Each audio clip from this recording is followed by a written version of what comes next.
Welcome back to Indie Film Weekly for the week of May 29th, 2026. I'm your host, Glen Reynolds. This week in theaters, we've got a documentary that turns melting glaciers into a family story with real emotional weight. We've got a Danish black comedy about two brothers and a buried bag of stolen money with chaos riding shotgun. And we've got an Argentine psychodrama where one impulsive act on a work trip cracks open an entire life. If you can see one of these in a theater this weekend, please do. Indie films don't get a long runway, and a strong opening weekend is what keeps them in your town. On demand, I've got a big swing sci-fi romance about trying to erase your feelings and realizing they might erase you. And for our classic, we're celebrating a 35th anniversary Hollywood nightmare about writers, ego, and a hotel that feels like it's sweating secrets. Want the written version of these picks each week?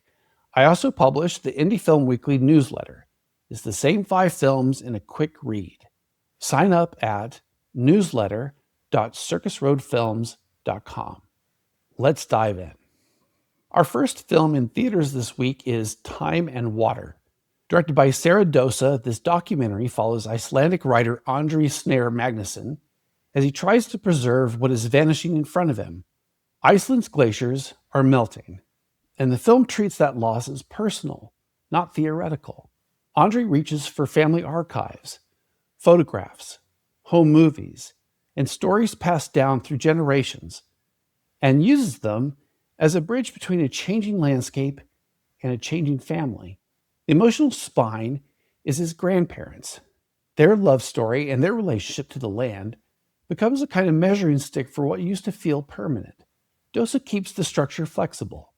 It's part essay, part memory book, part warning, but it never plays like a scolding. Andre is a great guide because he's curious and clear and sometimes funny, even when he's talking about fear. The film also knows when to stop talking. It lets the wind and ice and quiet do the work. There's a moment-to-moment honesty here that makes the big topic easier to hold. You're not being asked to absorb a pile of facts. You're being asked to feel what it's like to lose something you thought would always be there. If climate anxiety has ever made you feel numb, this is a film that gives that feeling a place to go. Our second film in theaters this week is The Last Viking. Written and directed by Anders Thomas Jensen, this Danish black comedy starts with a straightforward mission and immediately turns it into a mess of family history. Anker has just gotten out after a 15-year prison sentence for bank robbery. Before he went in, he made his brother Manfred bury the stolen money in the forest near their mother's house. Now Anker wants the cash and a restart, but Manfred can't remember where it is. Over the years, Manfred has developed dissociative identity disorder, and his shifting personalities make every attempt at help unpredictable and sometimes dangerous. Anker's frustration becomes the fuel, because he's a guy who thinks force and logic can solve anything, including a mind that won't cooperate. Nikolai Lee Kos plays Anker as a man trying to bully reality into behaving. Mads Mikkelsen plays Manfred with a performance that's funny, unnerving, and oddly tender, often in the same scene. Jensen keeps the film moving with the escalating plans and worse consequences, but the heart of it is the bond between brothers who can't escape each other. It premiered in Venice, and it has that Jensen signature, deadpan humor, sudden volatility, and real emotion hiding under the chaos. Our last indie film in theaters this week is The Currents. Written and directed by Milagros Mumenthaler, it follows Lena, a successful Argentine fashion designer whose world shifts during a work trip to Switzerland. After a public moment that should feel like a triumph, she does something shocking. She walks to an icy lake and plunges in. She survives, returns to Buenos Aires, and refuses to explain it to anyone. That choice, the silence, becomes the tension. Lena goes back to meetings, routines, and family life, but something in her no longer fits the story she's been living. The film isn't chasing a tidy psychological answer. It tracks what happens when a single act breaks your relationship to yourself. You can feel Lena watching her own life from a half step away.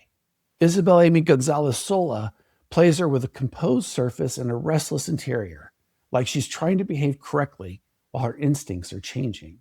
Mumenthaler builds pressure through small disruptions, a pause that goes too long, a decision that doesn't match the old pattern, a private memory that keeps resurfacing. It's elegant and unsettling without being showy. The city feels polished, then suddenly claustrophobic. The lake becomes a symbol Lena can't outrun. If you like character-driven films where the drama is internal but the stakes feel real, this one sticks.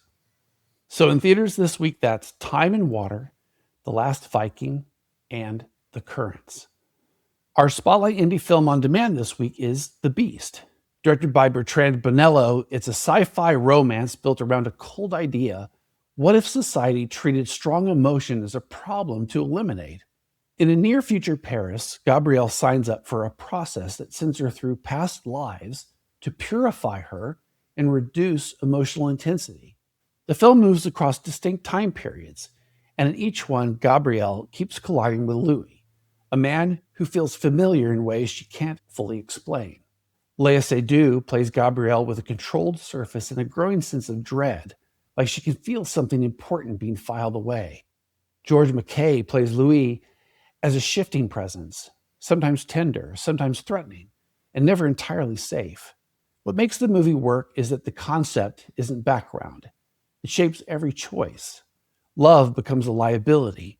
Fear becomes currency. The film keeps asking whether removing pain is just another way of removing the self. It's ambitious, strange, and surprisingly direct about what it's afraid of. If you like films that keep evolving while staying locked on emotion, this is a great on-demand pick. You can rent it on Apple TV or Prime Video. Our indie film classic this week is Barton Fink, celebrating its 35th anniversary. Directed by Joel Cohen and Ethan Cohen, it follows Barton, a New York playwright who gets lured to Hollywood in 1941 after a Broadway hit. He arrives, convinced he's going to write something meaningful about the common man. Instead, he is assigned a wrestling picture and immediately hits a wall. Barton moves into the Hotel Earl, a sweltering, decaying place that feels like it's sweating secrets, and he sits at his typewriter producing nothing. The studio system keeps offering polite pressure and empty encouragement, which somehow makes it worse. John Turturro plays Barton as a man who wants to be pure and also wants to be admired, which is a dangerous combo when you're blocked. John Goodman plays Charlie, the friendly neighbor who talks too much and feels harmless until the film starts tightening around him. Judy Davis shows up as Audrey, the sharp assistant who becomes Barton's lifeline, then his complication.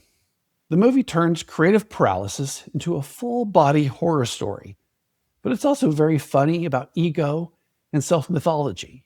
If you've ever stared at a blank page and decided the world was conspiring against you, this is your nightmare comfort food. You can rent it on Apple TV, Prime Video, or Fandango at home. And that wraps it for the May 29th, 2026 edition of Indie Film Weekly. If you want to support the show, do the simple stuff. Subscribe so you don't miss next week. Share it with one friend who likes being early. Rate it because it helps the apps take the show seriously. Then leave a quick review, even one sentence helps. Until next week, keep it curious, keep it brave, and keep it indie.